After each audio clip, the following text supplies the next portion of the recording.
नमस्कार। जया तंत्र मंत्र केंद्र में मैं आप सबका हार्दिक स्वागत एवं अभिनंदन करता हूं।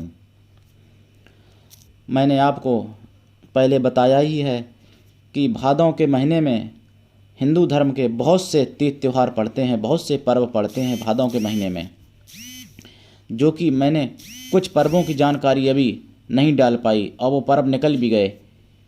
अब डालने से कोई लाभ नहीं, उनकी जानकारी मैं अगली बरस देने की चेष्टा करूंगा यदि ईश्वर ने चाहा तो।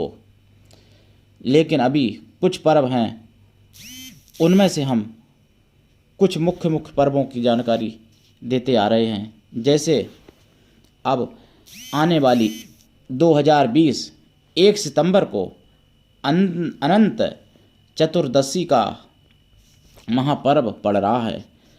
अनंत चतुर्दशी प्रायः भारत में बहुत सी जगह मनाया जाता है। बहुत से प्रदेशों में अनंत चतुर्दशी मनाया जाता है और अनंत चतुर्दशी जो है उसका महत्व भी बहुत ज़्यादा है। अनंत चतुर्दशी की यदि आप लोग कथा सुनना चाहें तो नेट से मिल सकती है। बहुत से भाई बहन ऐसे हैं जिन्होंने अनंत चतुर्दशी व्रत की कथा भी डाल रखी है।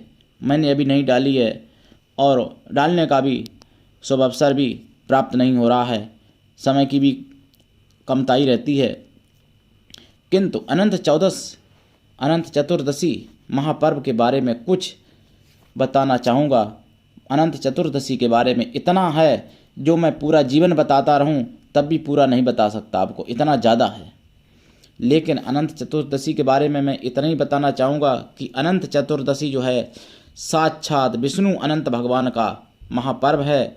और अनंत चतुर्दशी के दिन एक 14 गांठों का धागा होता है जिसको अनंत कहते हैं, और उसी अनंत को विष्णु भगवान का रूप माना जाता है, उसकी पूजा की जाती है। और उस अनंत को अग्नि पुराण के अनुसार गले में भी धारण किया जा सकता है। लेकिन अनंत चतुर्दशी के दिन अनंत को अधिकांश लोग अपनी दाहिनी भुजा पर, भाई लोग और बहनें अपनी बाईं भुजा पर अनंत बांधते हैं। भाई बहन अपने अनंत 14 को अनंत धारण करते हैं। उस अनंत का नियम यह है कि अनंत 1 साल तक कायदा में बंधा रहना चाहिए। अगली साल जब अनंत 14 से आए, अगली बरस, तभी बदलना चाहिए। ऐसा जो 14 बरस तक करता है तो उसको अगले जन्म में पूर्ण बहुत बड़ा राज्य प्राप्त होता है। अनंत 14 जो है उस दिन आप व्रत रहें और घी और गुड़ से भगवान विष्णु की पूजा करें और अनंत की भी पूजा करें। जो वो धागा मैंने बताया है उसी धागा को अनंत मान के और उस धागा की पूजा करें। फिर जितने घर के सदस्य हैं उतने ही धागा बनाए जाते हैं। फिर सब लोगों के एक एक धागा बांध दिया जाता है। भाई बहन सभी लोग अनंत को धारण करते हैं और माताएं बहनें भी कर सकती हैं अनंत को धारण। अनंत चतुर्दशी सभी प्रकार से विजय दिलाने वाला महापर्व है। अनंत चतुर्दशी सभी प्रकार से रोग मुक्त करने वाला महापर्व है। अनंत 14 सभी संकटों को दूर करने वाला महापर्व है। और अनंत 14 सभी प्रकार के सुख सौभाग्य दिलाने वाला महापर्व है। अनंत 14 आपकी किस्मत को बदल के और आपको राजा भी बना सकता है। जब पांडव वन में भटक रहे थे तब भगवान कृष्ण ने युधिष्ठिर से अनंत चतुर्दशी का व्रत करवाया था, ऐसा महाभारत में उल्लेख मिलता है। और भगवान कृष्ण के शब्दों पर विचार करके और उन्होंने व्रत किया।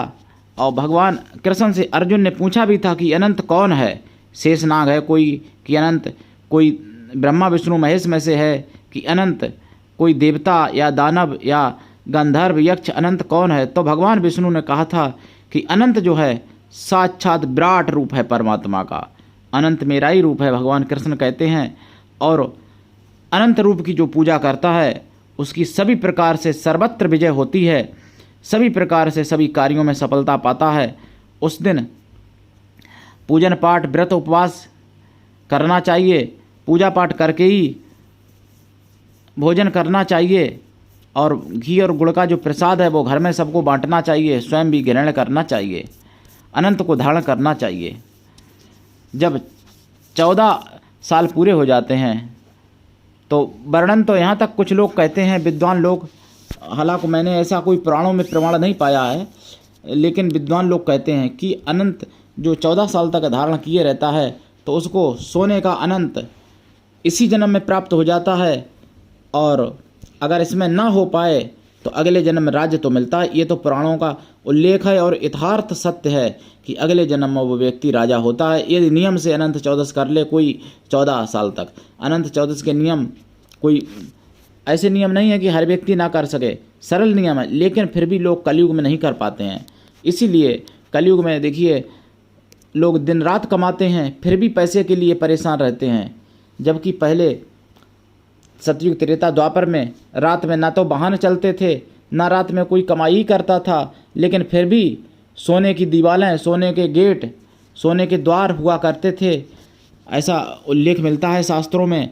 और मणियों का उजाला हुआ करता था राजा महाराजाओं के यहाँ, और जमींदारों के यहाँ भी मणियों का उजाला हुआ करता था, हीरों जवाहरातों का, मोतियों का। किंतु अब तो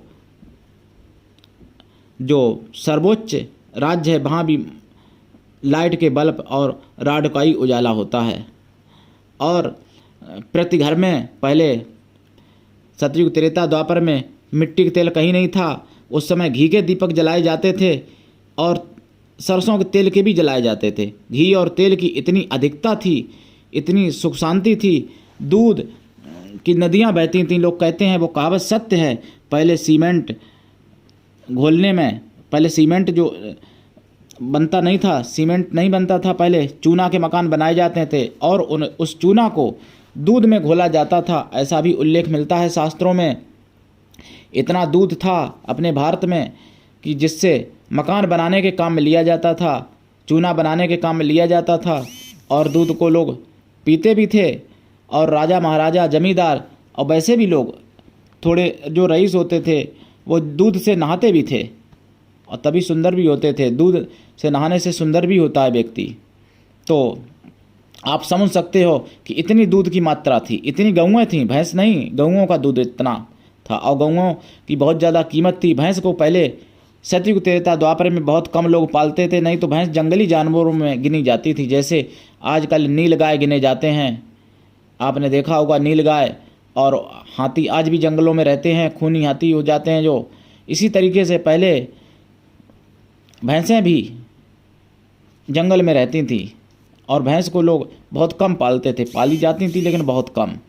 गाय सर्वत्र लोग पालते थे और गाय का बहुत ज़्यादा महत्व था सतयुग त्रेता द्वापर में, किंतु कलयुग में उल्टा हो गया।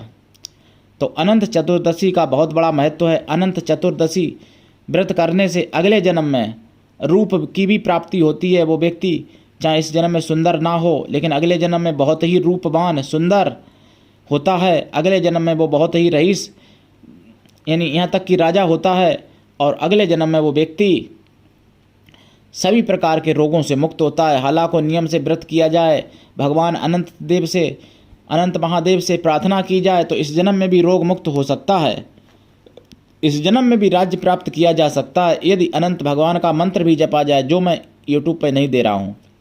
जिसको जपना है मुझसे फ़ोन द्वारा अनंत देव का मंत्र प्राप्त कर सकते हैं। तो अनंत चतुर्दशी बहुत ही महत्वपूर्ण है, उसके बारे में हम क्या कहें। अनंत चतुर्दशी एक महापर्व है। जैसे जन्माष्टमी के बारे में सभी लोग जानते हैं, कृष्ण जन्माष्टमी के बारे में, राधा अष्टमी के बारे में लोग नहीं जानते अधिकांश, लेकिन मैंने वीडियो राधा अष्टमी के बारे में डाल रखा है। कृष्ण पंचमी के बारे में भी मैंने वीडियो डाल रखा है और देव छठ के बारे में भी डाल रखा है। गणेश चतुर्दशी के बारे में नहीं डाला, अगली साल ईश्वर ने चाहा यदि गणेश भगवान की कृपा हुई तो डालूंगा। तो अनंत चतुर्दशी महापर्व है, इससे संबंधित, अनंत चतुर्दशी व्रत से संबंधित, महापर्व से संबंधित किसी को कुछ पूछना हो तो मुझसे फ़ोन कीजिएगा। मैं फ़ोन पर आपका प्रश्न अवश्य बताने की चेष्टा करूंगा। यदि आपके जीवन में किसी भी प्रकार से कोई समस्या है तो आप मुझसे अवश्य फ़ोन कर सकते हैं। आपको पारा की शिवलिंग या स्फटिक की शिवलिंग या रुद्राक्ष की माला या स्फटिक की माला या शंख की माला, मोती मूंगा की माला या किसी भी प्रकार की शिवलिंग, किसी भी प्रकार की जपने के लिए माला, किसी भी प्रकार की सिद्धि करने के लिए माला चाहिए, किसी भी प्रकार का कोई यंत्र चाहिए तो आप मुझसे अवश्य फ़ोन कर सकते हैं। तंत्र मंत्र से जुड़ी हुई किसी भी प्रकार की कोई सामग्री चाहिए तो मुझसे आप अवश्य फ़ोन कर सकते हैं। और आपके जीवन में किसी भी प्रकार की कोई बाधा है, जैसे प्रेम बाधा, मुकदमा में बाधा, शादी विवाह में बाधा, संतान बाधा, कारोबार में बाधा, नौकरी में बाधा, पढ़ाई लिखाई में बाधा, तो मुझसे आप अवश्य फ़ोन कर सकते हैं। यदि आप मेरे चैनल पर नए हैं तो मेरे चैनल को आप अवश्य सब्सक्राइब कर लीजिएगा, ताकि मैं कोई भी वीडियो डालूं और आप विश्व में किसी भी कोने में हैं लेकिन आप तक मेरा वीडियो तुरंत पहुंच जाए। और मेरे चैनल को आप लाइक भी कीजिएगा, कमेंट कीजिएगा, शेयर कीजिएगा, क्योंकि ना जाने, मैं नहीं जानता मेरी कौन सी बात से किस भाई बहन की जीवन रक्षा हो जाए, किस भाई बहन की किस्मत चमक जाए मेरी बात से, मुझे नहीं मालूम। इसलिए यदि आपने मेरा चैनल शेयर कर दिया और मान लो आपको ज़रूरत नहीं है, किसी और को ज़रूरत है, तो उन्होंने यदि लाभ उठा लिया तो उसके पुण्य के भागीदार आप भी होंगे और मैं तो होऊंगा ही, क्योंकि मैंने आप तक जानकारी पहुंचाई, मैंने ये ज्ञान पहुंचाया। इसलिए पहला पुण्य मुझे मिलेगा और दूसरे नंबर पर पुण्य आपको मिलेगा, क्योंकि वो जानकारी आपने उस व्यक्ति तक पहुंचाई है। और किसी भी प्रकार की कोई समस्या है तो आप मुझसे अवश्य फ़ोन करें। यदि आप देशभक्त हैं, यदि आप ईश्वर भक्त हैं तो भी मुझसे जुड़ सकते हैं। मेरा एक संगठन है कृष्णा दल, जिसका मैं वर्तमान में राष्ट्रीय अध्यक्ष हूँ। कृष्णा दल, तो कृष्णा दल जो है उससे कोई भी भाई बहन जुड़ सकता है। उसमें कोई किसी भी प्रकार की वैमनस्यता, ईर्षा नहीं है। कृष्णा दल से कोई भी मानव समाज का व्यक्ति जुड़ सकता है। तो आज के लिए इतना ही। धन्यवाद। राधे राधे। हमारे चैनल को लाइक शेयर व सब्सक्राइब करें। धन्यवाद। राधे राधे।